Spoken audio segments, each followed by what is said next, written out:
tap into your most original thinking, organize your ideas, and create the opportunities to launch your creative work. Unlocking your world of creativity with best-selling author and brand innovator, Mark Stinson. Welcome back, everyone, to our podcast, Unlocking Your World of Creativity. And if you ever watched MTV in the early 2000s and back when they actually played music and VH1, and you came home maybe from school if you're of that generation and you wanted to see what the top songs on TRL were, and you were waiting for Mandy Moore or Ashlee Simpson to be interviewed, well, then you know the work of our next guest, Vinnie Potestivo. Vinnie, welcome to the program. Yes. Thank you for having me. It's awesome to be here. I love the theme of this podcast, Mark. I'm so excited to talk about creativity. Well, I have so many things, so many stories to tell you, so much proof that I've seen so that people can stop sweating and I can help them out. Well, some people think there's this magic bullet, well, how did they become overnight, quote unquote, successes? But maybe we start there and we talk a little bit about celebrity brands and media brands, but then we'll launch into how do you build this kind of personal brand? But why don't we start with what you kind of had a formula, I think. There had to be a method to your madness to create the kind of media properties that you were working with at that time. This is interesting. How much credit do we give to MTV, but certainly to the people at MTV during that time who actually created space. They created shows and space and like actual, programming time for us to explore how to celebrate talent. It may have evolved from hosting. I think the first foray of celebrities sort of being themselves. First, they're guests, so that they're just representing themselves. And then there was sort of this evolution to representation. So we wanted them to host the shows, to be the conduit between the audience and the culture. And then that sort of evolved into shows like Cribs, where we were starting to see glimpses of lives. And it was a Cribs episode where we booked Jack and Kelly Osbourne to give us a tour of the Osbournes that we pulled. And we said, hold on a second.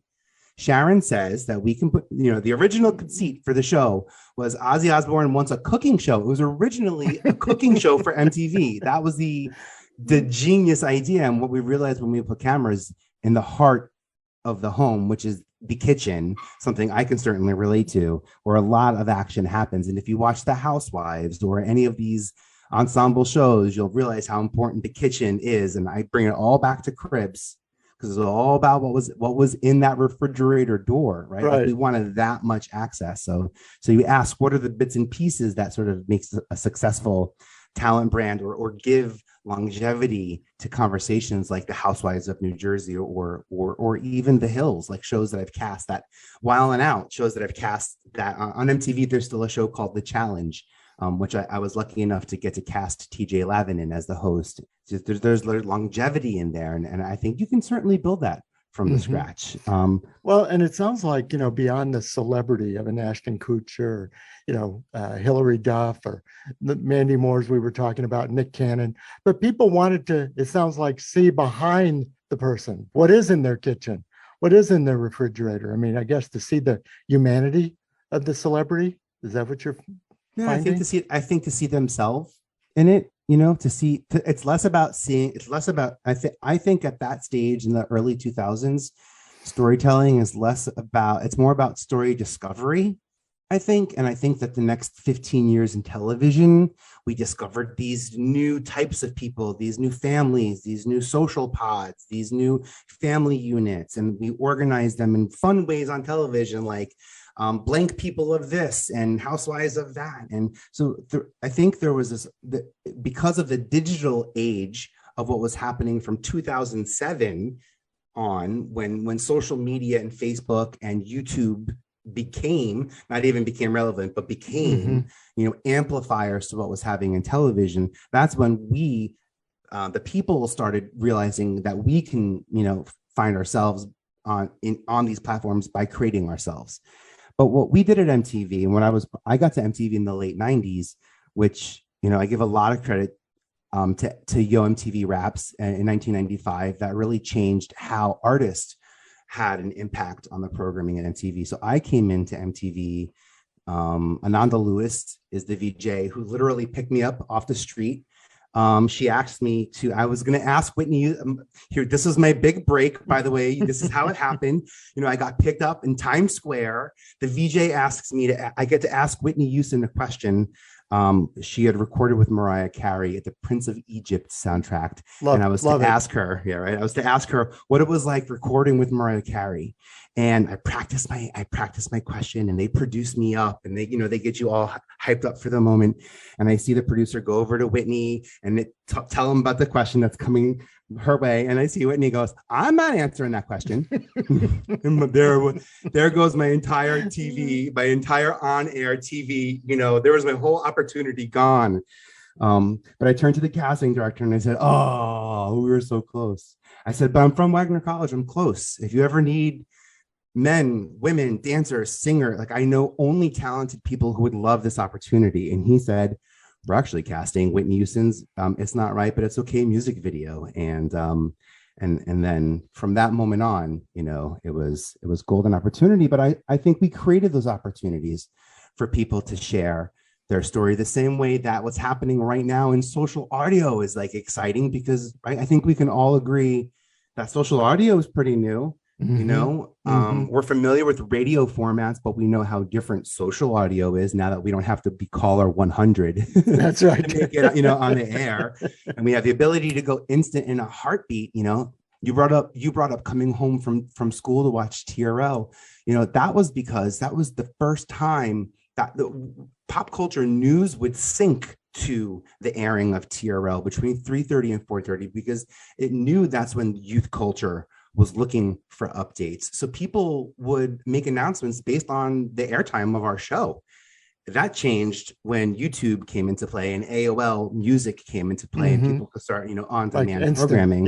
Yeah. And then that was really the demise. I mean, there was nothing about television that was the demise of MTV other than on demand. And for youth culture, you have to be, mindful of that. But they tripled down and they went into story mode right after I left. And that's when they did Jersey Shore, and they invested in these characters that were so rich and unique, where we didn't find necessarily ourselves in them. We found not ourselves in them, but we were still along for the journey for a long time. Warrior from the outside. Yeah. That proved to do them pretty well. Well, let's apply some lessons learned then from those sort of brand building, now bringing it up to date. You're working with talent and media development. I just got goosebumps. You've got a lot of stuff going on with those lessons learned.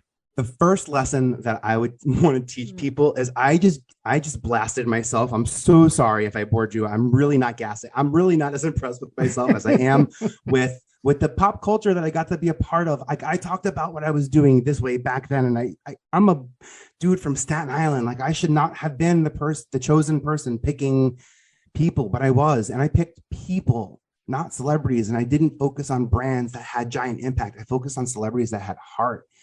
So I had a brilliant career in television for the first, say, 25 years of my career, but I didn't win a single award.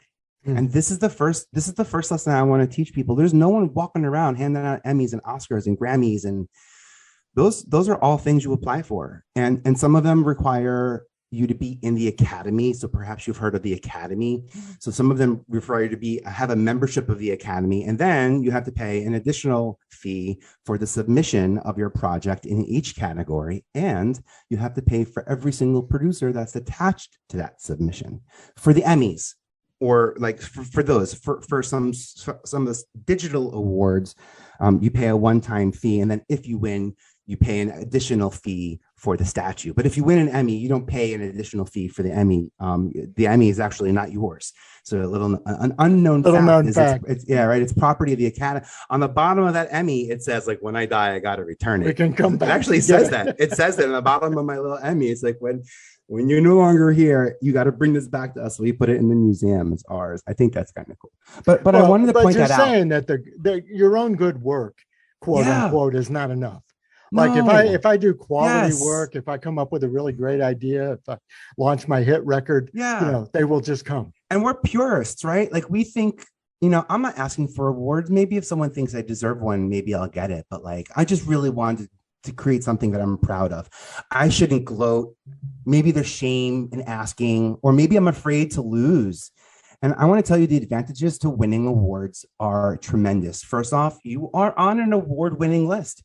I'm a network executive. When I'm looking for creators, I start at the Tellies, the W3 Awards, the Communicator Award. I look for digital awards. I want people who are loud and proud about making content, because there's a lot of people who make content now. The people who are willing to go the distance to say, this is something, and first off, this is something that I want recognition on, because that will empower me to be a stronger storyteller. I can get behind those people brilliantly. Also, there are tons of there's the press uptick, so there's SEO wins, and winning awards. You can connect awards to your IMDb profile. So on IMDb, I go to actual award types, podcast awards, and I work backwards.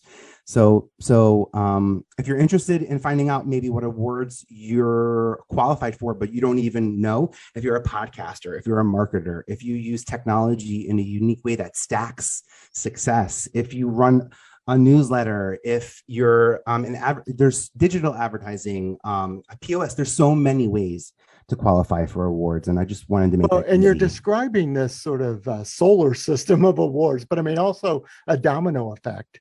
Yeah. That, you produce something quality, but then you get recognized for it. And then you get more either funding or backing or sponsorship or whatever to produce the next big thing. There seems to be a stepping. That's it. And it drives the market value up, by the way. So you look at some of the biggest, we talked earlier about how to make a talent brand, and why am I starting with awards? Because after someone wins an Academy Award, or they get an Emmy nomination, or they get, a Grammy nomination, their life changes.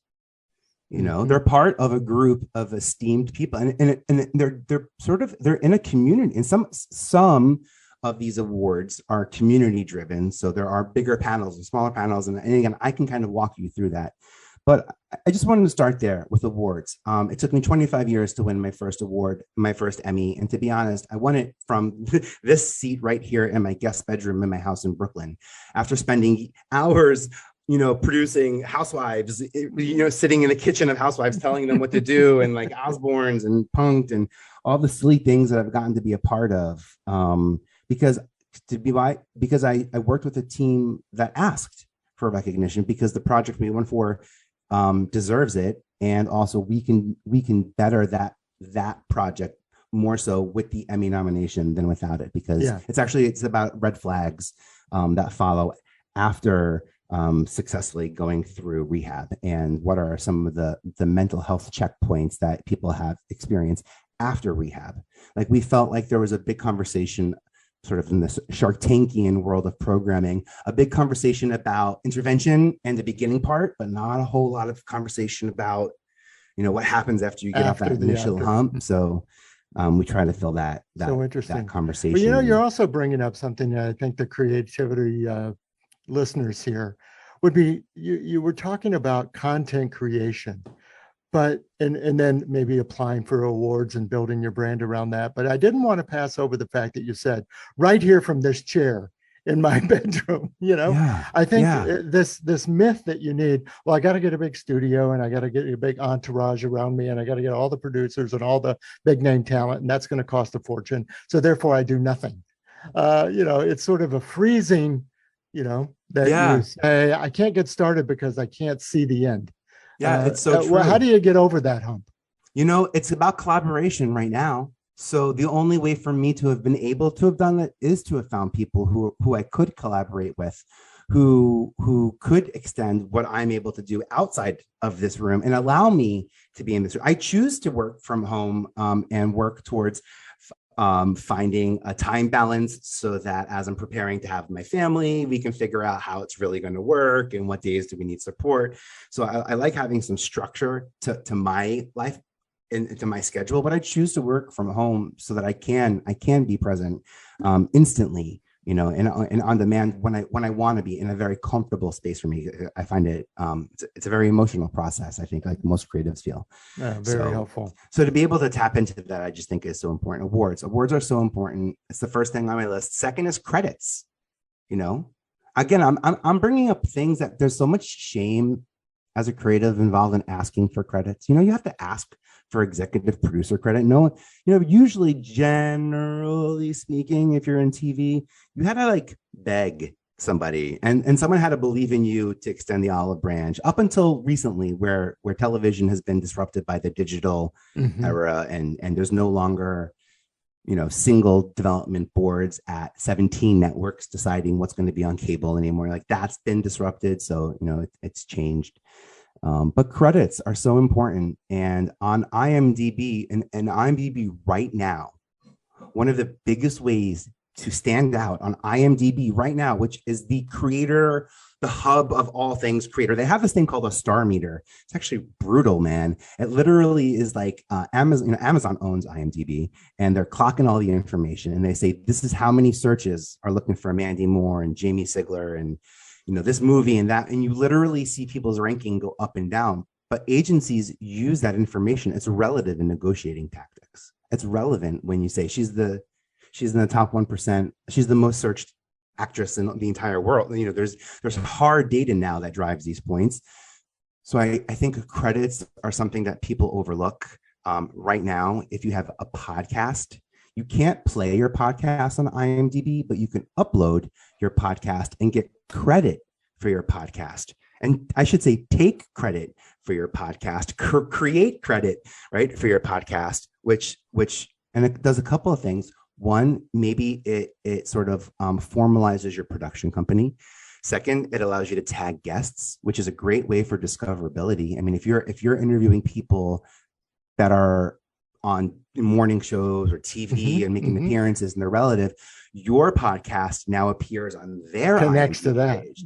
So when Mandy Moore, so last week or 2 weeks ago was the 100th episode of This Is Us, and I saw my podcast go through the roof because of the press. And then the week before that, Jamie Lynn Sigler was she had a breakout moment in the Super Bowl. It was so great to see her in that soprano spot.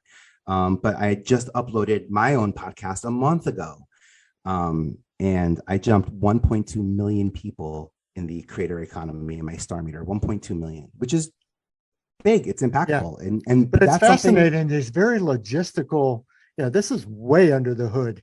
This is why how to get press coverage. This is like how to get hits on the web. I'm not because I'm like, some people think I have like an advantage because I have like those friends or colleagues. I have probably no more podcast views than anyone else I know, by the way, to be really honest. There's no 50, 100 in my first one, maybe 200 people listen to the Mandy Moore one when I first, I kind of rolled it out a little clunky and not tapping into my superpowers, which I then changed. But the ability to adapt and grow and move so quickly, when you're seeing, so the credits are important for discoverability. Also, it's SEO rich. So, for example, a lot of us chose to create podcasts that are sort of like the byline to our lives, so to speak. Like, it's not our nickname, but it's like our byline, or it's like a quote we say. Mine is "I have a podcast." So now when you type in some of those generic words, my friend Suchin has an amazing podcast called "Added to Cart," which I love. These colloquial terms that are so familiar that when you type them in now, the podcast comes up because it's Amazon, IMDb, creative property. Google knows, wait, this isn't just information. Maybe they'll listen. So, soon we won't have to tap on our podcast pages in Google to go to the podcast page to listen. Soon, when we type in the results, the same way photos pop up and maps pop up, and without needing to go to the source, soon we'll just be able to get that information straight from Google without needing to go beyond that first page of ranking, so to speak. Right, because Google is all about keeping you on that first page as long as they can. So absolutely. And we're happy. This is so practical. Let's go back to the mindset thing that you were talking about, though, Vinnie, and that is, I want to amplify either my podcast, my book, my film. I want to get it out there for sure. But a lot of people are like, yeah, but I did this for myself. I just have a very personal message. I didn't do it for the awards. I didn't do it for the trophies, or the recognition. How do we sort of reconcile the personal creative platform vision that we have for our work with but if nobody sees it, then you didn't get your message out. Yeah. Well, even for me, even when I started my podcast, it was still a collaborative effort. And I never created it by myself. There was always somebody who helped me with the artwork, somebody who helped me find the music, somebody who helped me with the editing. And I kind of reached out and I built my team slowly. So it's so easy for me to show up and ask for an award for me and my team when I know that we all win together. I'm in the very first year of podcasting. So like, I hear the rumor is, it's overwhelming with as listeners tap in and they really stay for the long haul. There's real momentum sort of built up. I don't know if I felt audience momentum because I sort of pivoted from a weekly podcast to a daily podcast. So I'm actually pivoting from a 45-minute a week podcast to 3 15-minute a weeks and 2 5s, mostly because of how podcasts show up when you actually subscribe to them in an Apple Podcast, which is like the most recent. It's like old school. It's so vicious. It's old school Instagram. It's like, no, the very most recent podcast. That's right. I'm on it right now.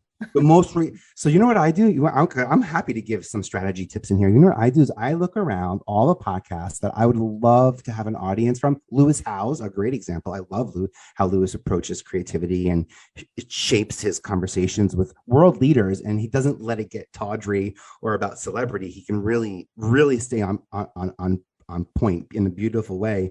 I'll make sure my podcast comes out a minute after his, because I want anybody who happened to subscribe to my podcast, who I know is going to go listen to him, by the time they get to Apple Podcasts, you know who's going to be there. Ding! Every kiss begins. I don't know why that theme song came into my head. Every kiss begins with gay.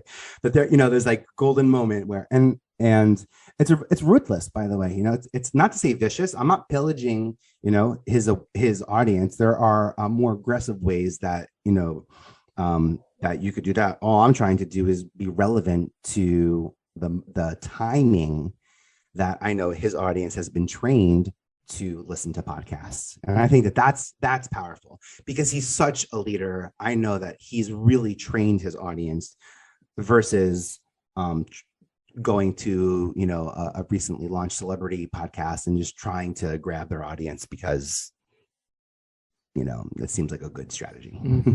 Exactly. I love that.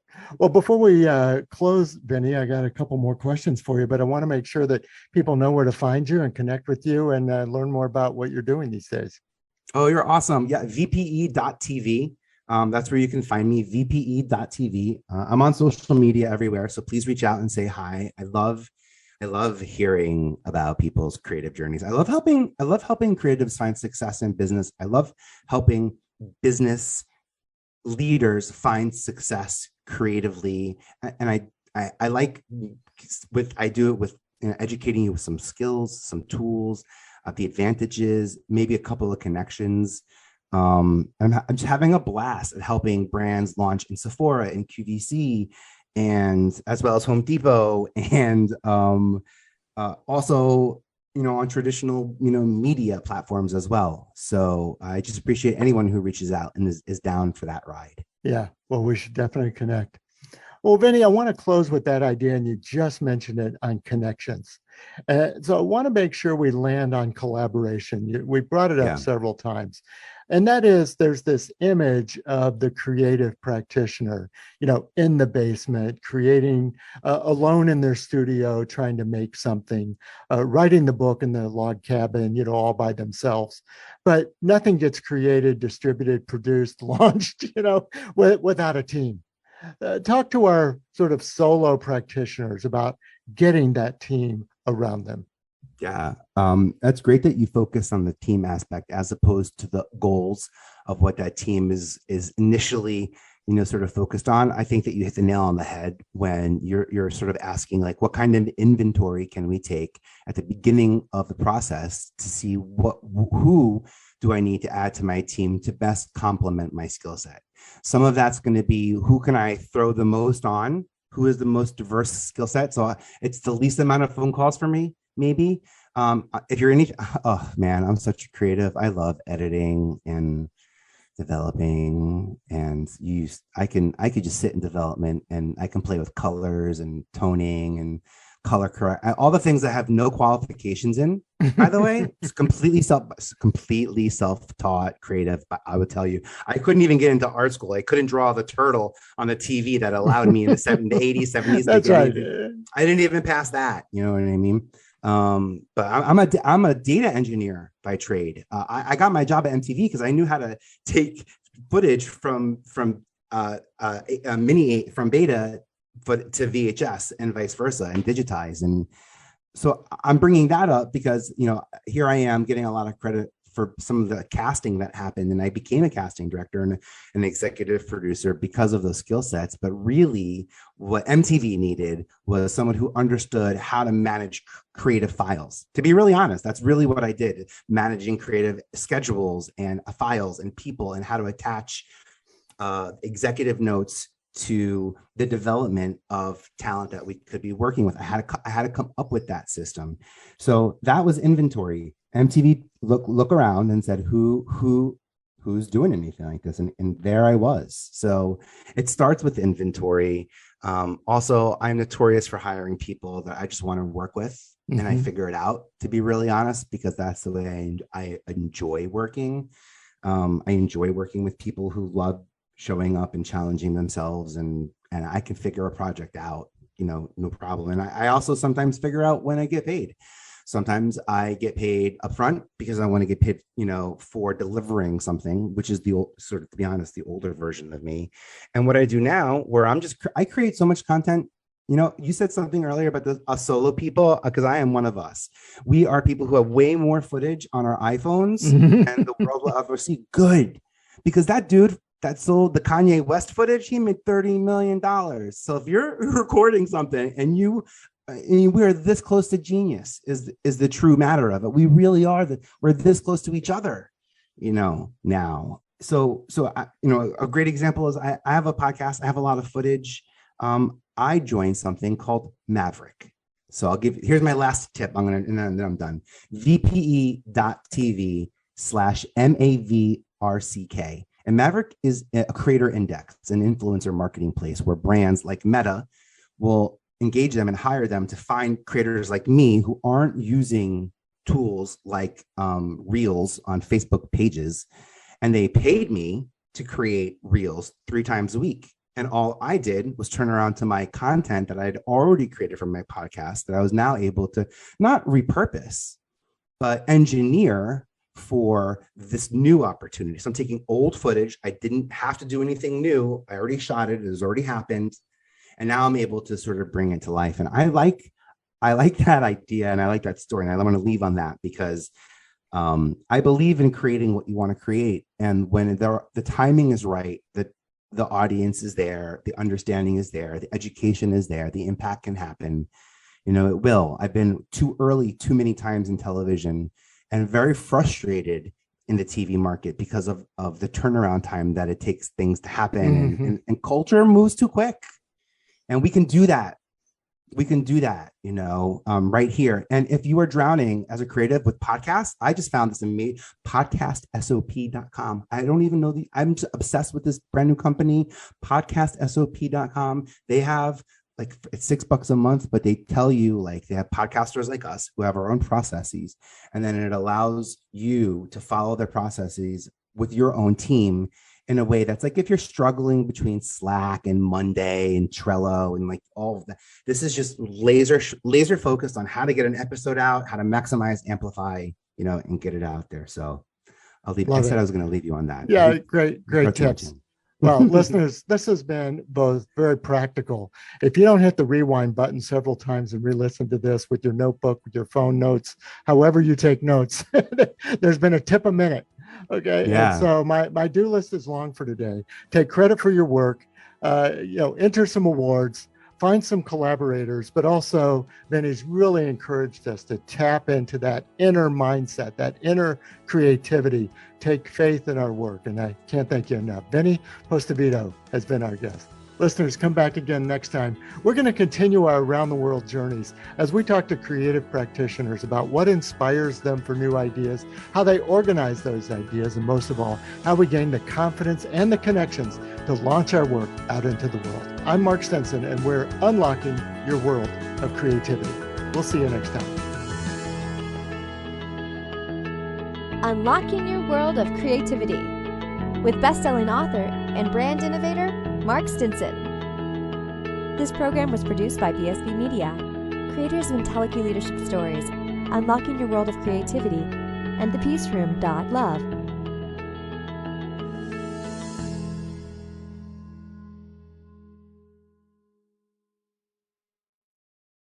We've created a special offer just for listeners of the podcast. You can get the book, A World of Creativity, for a special price of $5.98 for paperback, and the Kindle version is only 99 cents. Go to mark-stinson.com to take advantage of this special offer.